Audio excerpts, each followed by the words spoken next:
नमस्कार, मैं डॉक्टर रेणु अरोड़ा आज फिर आपके सामने उपस्थित हूँ कुछ नए विचार, कुछ नई भावनाएं लेकर। आज जो मेरे विचार हैं वो हैं, लोग प्रभु कृपा को मानते नहीं हैं। लोग कहते हैं प्रभु का एग्जिस्टेंस क्या, जो अच्छा किया वो तो हमने किया, अगर हम मेहनत ना करते तो क्या प्रभु हमें प्लेट में डाल कर दे जाता। तो प्रभु अपने भक्तों की हमेशा सुनवाई करता है और घर बैठे भी उनको वो सब चीज़ें देता है, उन्हें अक्ल भी देता है, उनको डायरेक्शन भी देता है। बस हमारे देखने के नज़रिए में वो चीज़ें होनी चाहिए। तो आज आपको एक कहानी के माध्यम से ये मैं समझाने का प्रयत्न करूँगी कि प्रभु कृपा कैसे बरसती है। एक कहानीकार ने लिखा था कि मुझे एक दिन रात को सोते सोते शरीर में एलर्जी बहुत ज़्यादा हुई। मेरे घर पे कोई भी नहीं था, ना मेरे बच्चे थे, ना मेरी पत्नी थी, क्योंकि वो अपने बच्चों को लेकर मायके गई हुई थी। अब मैं उठा और निकला घर से। उस दिन बारिश बहुत थी तो मेरा गाड़ी निकालने का मन नहीं हुआ। रिक्शा वाला खड़ा था, मैंने उससे बोला कि भैया मेरे साथ दवाई वाले की दुकान तक चलोगे? तो उसने कहा ठीक है जी, मैं चलता हूँ। उसने मुझे अपने साथ अपनी रिक्शा पर बिठाया तो मैंने देखा वो बेचारा बड़ी ठंड से काँप रहा था। तो मैंने उससे पूछा कि भैया तुम इतनी बारिश में और इतनी ठंड में यहाँ क्यों खड़े हो, और क्या तुम अपने घर नहीं गए? तो बोला बाबूजी मैं क्या करूँ, मैं बड़े दिन से भूखा हूँ और मुझे खाने का कुछ नहीं मिला, पर मुझे लग रहा था कि आज एक सवारी मिल जाए तो मैं अपने बच्चों के लिए और अपने लिए कुछ खाने का सामान ले लूँगा।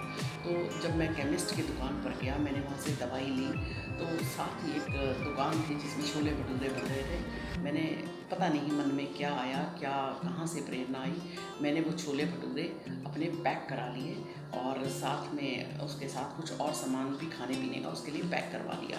तो मैंने उसे जब दवाई ले ली केमिस्ट वाली दुकान से, और जब मैं रिक्शा से उतरने लगा तो मैंने उसे वो छोले भटूरों वाला जो पैकेट है उस रिक्शा वाले को पकड़ा।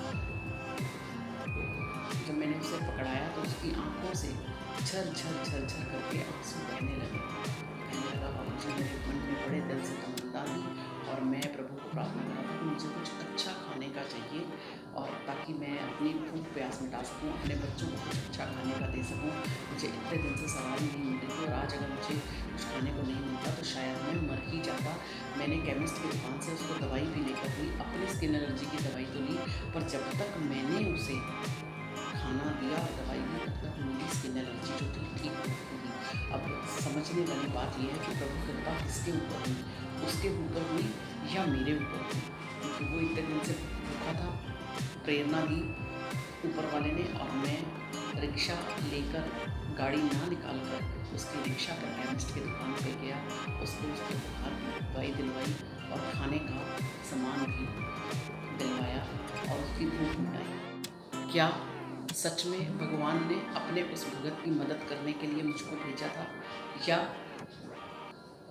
प्रभु मेरा कुछ अच्छा करना चाहते थे और प्रभु ने मुझे अपना चैनल बनाया? मैं एक बात हमेशा सबसे कहती हूँ कि भगवान धरती पर कभी भी खुद नीचे उतर कर नहीं आएंगे।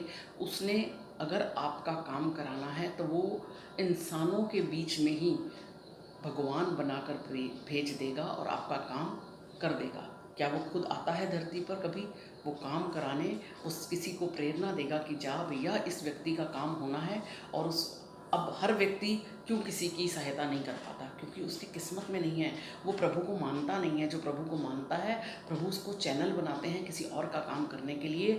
अगर आपको भी प्रभु ने अपना चैनल बनाया है किसी काम का करने, किसी का काम करने के लिए, तो अपने अंदर अहंकार और घमंड मत लाइए। उस ऊपर वाले परमपिता परमात्मा का धन्यवाद कीजिए कि उसने आपको इन अच्छे कार्यों के लिए चुना, आपको चैनल बनाया। अगर आपको उसने चैनल बनाया है तो उसकी कृपा निश्चित रूप से आप पर बरस रही है, आप उसकी निगाहों में हैं, आप उसके लिए बड़े जिसे कहते हैं कि बड़े अनमोल हैं कि प्रभु ने आपको चुनकर एक ऐसे काम में लगा दिया कि जा उस व्यक्ति को सहायता की ज़रूरत है और तू जाकर उसको सहायता करके आ। जैसे मैंने ये भी बताया कि ये व्यक्ति रात को इसको स्किन एलर्जी हुई और ये अपनी गाड़ी ना उठाकर रिक्शा पे गया, क्योंकि रिक्शा वाले की मदद भगवान ने करनी थी।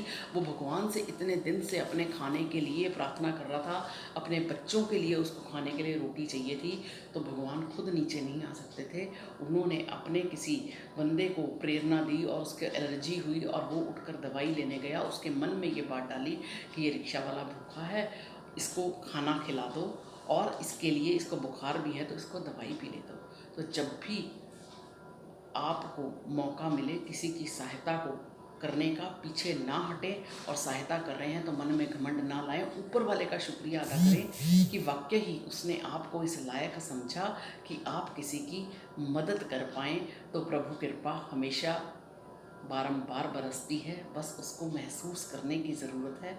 इन्हीं शब्दों के साथ मैं अपनी वाणी को विराम दूंगी। अगर आपको मेरी वीडियो पसंद आई है तो इसे अन्य लोगों के साथ ज़रूर शेयर कीजिए। मोटिवेशनल थॉट्स पढ़ने के लिए आप मुझे ट्विटर drrenuarora.in पर जाकर पढ़ सकते हैं। आप मुझे यूट्यूब, इंस्टाग्राम, ट्विटर सभी चीज़ों पर फॉलो कर सकते हैं।